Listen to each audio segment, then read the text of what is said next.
Hello, everyone. Welcome to day 5 of a 14-day challenge. Today is all about what I wish I knew as a first-year teacher. Because if you've been a teacher, you've been a first-year teacher. We've all had that first year. That's really, it can be a very tricky year. Um, so one thing that I learned is to stick with it. Okay. Somebody once told me that first year is tough. It's like you're treading water, and if you can stay above water, you are doing good. You might feel like you're drowning a little bit, but if you can keep your head above, we're good. Second year gets a little bit easier. Third year, a little bit easier, and then it gets better. So you got to make it past like 3 years. Okay, like your third year and beyond. So you got to make it past 3 years. And in the middle of my first year, I'm like, I don't think I can make it to 3 years. That's so far away. Ah! And I ended up teaching for 5 years. And I probably would have been teaching longer if I didn't have my kid. But once I became pregnant, I wanted to become home, stay home with the kids, and then I started working online. But you got to make it past, because that first year, you're learning the curriculum. You're learning classroom management. You're learning the school policies. You're learning a lot of things all at once, and you're going to make mistakes. Okay, don't be afraid of making mistakes. In fact, one of the big things I recommend is have a teacher buddy. Find somebody in the school. Okay, it's not like student teaching where you get put with a mentor. Find a neighbor teacher buddy, either the same grade or a grade up or a grade down.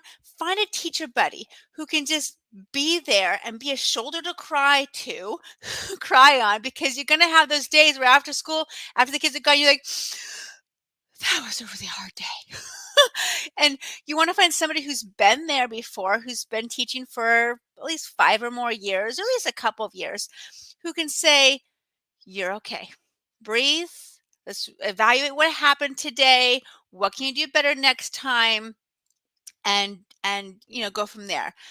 When I was teaching kindergarten in a small school, it was just a preschool through first grade. We had one teacher per grade. I became buddies with the first grade teacher.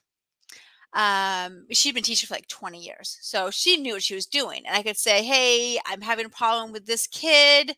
You've probably seen him. Give me some strategies.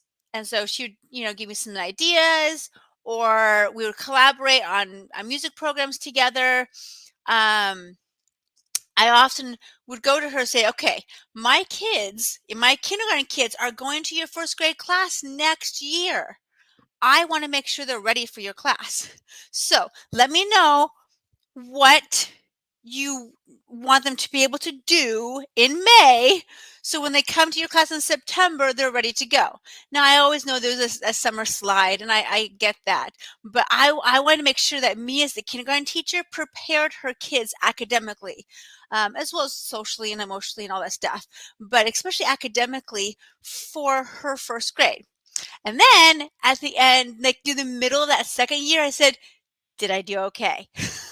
Are there any holes that they all have that I can do better for this next group of kids? Now, one or two kids might have holes anyway. Some kids retain things different than other kids, and that's fine. I get that. But if the entire class as a whole has these big gaping holes in their learning, that's on me.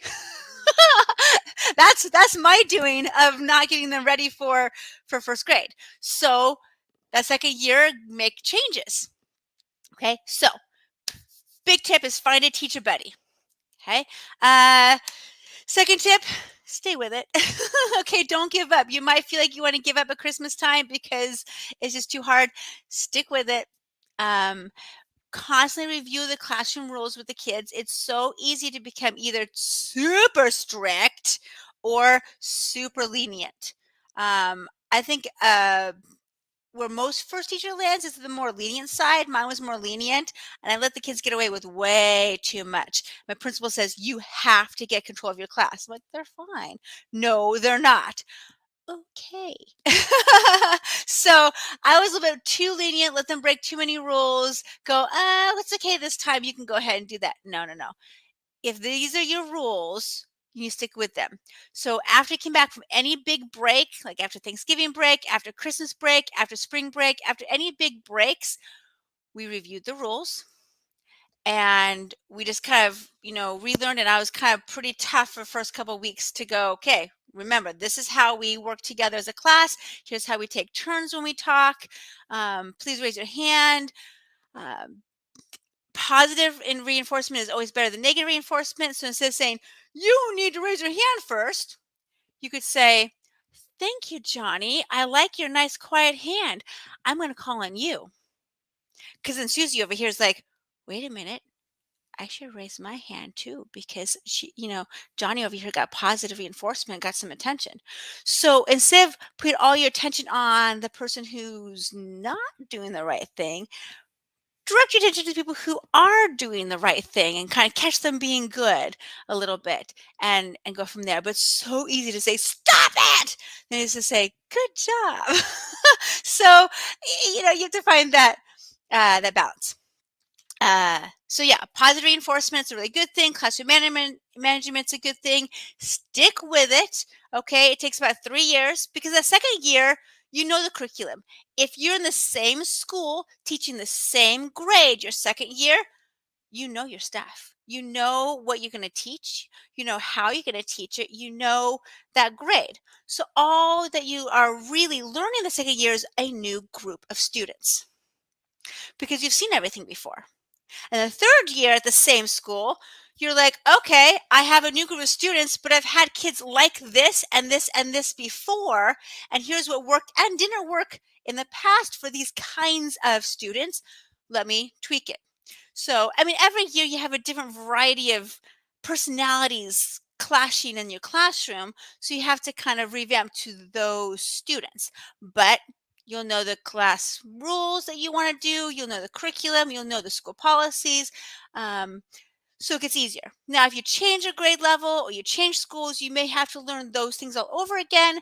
But maybe by that time, your second, third year teaching, you'll have at least experience with classroom management. And so it's not everything new at once. It's just a few things new. Okay, so it does get better. Uh, Same thing for online teaching, really. But I did find that when I switched to online teaching, it was a smaller learning curve, for me at least.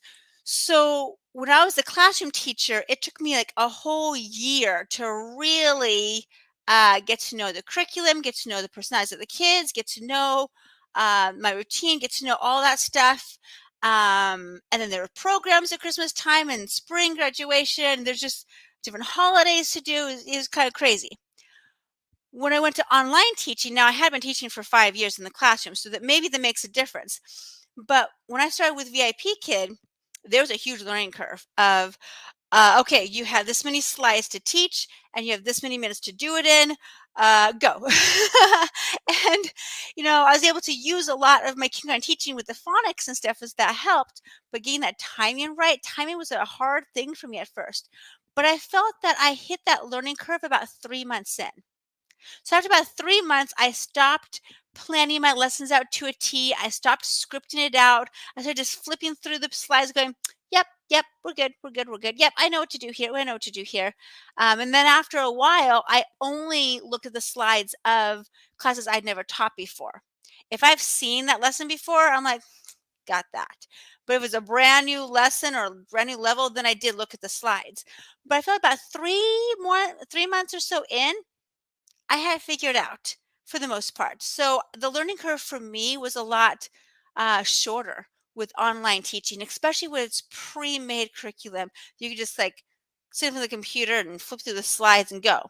If you're making your own curriculum, then it's a little bit harder. It takes a little bit longer to figure out how you're going to do it. When I started without school and I made my own classes, it took me a while to figure out my timing, my flow. Group classes were a little bit harder because I had to multitask with various students on Zoom, 6 students versus just one-on-one. But there's learning curves with everything. And so just once you get past that curve, it gets easier. But every place a little bit different with what the curve is, whether it's a year or it's 3 months or a couple months or just a few weeks. It just depends on your practice. So let me know below in the comments if you are a first year teacher or if you've ever been a first year teacher. Remember, if you are a teacher, you've been a first year teacher at some point in your life. What advice do you have to other first year teachers? What did I miss? Because I know I probably missed something. Or what did I say that you go, I wish somebody had told me that my first year. So I'd love to know your insights. And thanks for watching. I will see you guys later for day 6 coming up. Bye.